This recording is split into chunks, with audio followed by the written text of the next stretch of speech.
देखिए, माननीय राजनाथ सिंह जब मुख्यमंत्री थे 2001 में उत्तर प्रदेश में, तो उस समय उन्होंने 27% आरक्षण को बांट करके सबको बराबर हिस्सा देने के लिए हुकुम सिंह जी के नेतृत्व में एक सामाजिक न्याय समिति बनाई थी। उसकी रिपोर्ट आते आते तब तक सरकार चली गई। 19 साल समाजवादी पार्टी और बहुजन समाज पार्टी की सरकार है, उस पर ध्यान नहीं दिया। फिर राघवेंद्र सिंह जी पूर्व रिटायर्ड जज के नेतृत्व में 3 सदस्यीय टीम बनी, उसकी समीक्षा के लिए समीक्षा हो गई।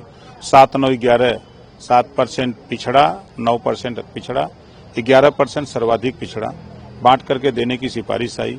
उसके बाद दिल्ली में रोहिणी आयोग का गठन हुआ, उसकी भी रिपोर्ट आ गई है और 5 सदस्यीय टीम उसका भी गठन हो गया है, समीक्षा हो गई है। अब उसको लागू करने की बात है। तो कल मैं मुख्यमंत्री जी से मिलकर ये बात कहा कि जो पंचायत चुनाव सामने आ रहा है, ये सामाजिक न्याय समिति की रिपोर्ट लागू करके पंचायत चुनाव 27% रिजर्वेशन को बांट करके सबको तब चुनाव कराया जाए। इसको लेकर आप मोदी जी से भी मुलाकात करें? अब जहाँ टाइम हमने मांगा है वहाँ दिल्ली गृह मंत्री जी से और प्रधानमंत्री से वहाँ भी मिलेंगे, इस बात को कहेंगे। बिहार चुनाव को लेकर क्या कुछ तैयारियां हैं आपकी पार्टी की तरफ से? एनडीए की तरफ से एनडीए से मिलकर लड़ेंगे या अकेले? नहीं, एनडीए से मिलकर लड़ेंगे और पूरी तैयारी, हम लोग बराबर चुनाव की तैयारी में रहते हैं।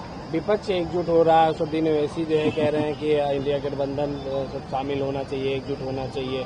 तो पिछली बार भी एकजुट हुए थे, अब फिर उसके बाद कहाँ चले गए, दिल के टुकड़े हजार हुए, कोई यहाँ गिरा कोई वहाँ गिरा, फिर कहाँ गए कोई पता नहीं है, फिर गोलियां रहे हैं, वही तो खेल है। जेपी एनआरसी को लेकर अखिलेश यादव कह रहे हैं कि हम अपने कार्यकर्ताओं से चंदा इकट्ठा करेंगे, अगर सरकार बेचने के लिए तैयार है, हमको देने के लिए तैयार है। सरकार कहाँ बेच रही, वो तो एलडीए को दे दिया गया, वो इसी तरह बोलते हैं। अभी आपने देखा ना कि अभी यादव और ब्राह्मण में जब इटावा में झगड़ा हुआ तो कह रहे थे कि यादव को अधिकार है पूजा पाठ कराने का, लेकिन खुद आजमगढ़ में 5 पंडित जी को बुला करके पूजा पाठ किए हैं। दोहरी राजनीति कर रहे हैं, दोहरी बात बोलते हैं। ये अच्छा जनता के बीच में संदेश बढ़िया दिया उन्होंने।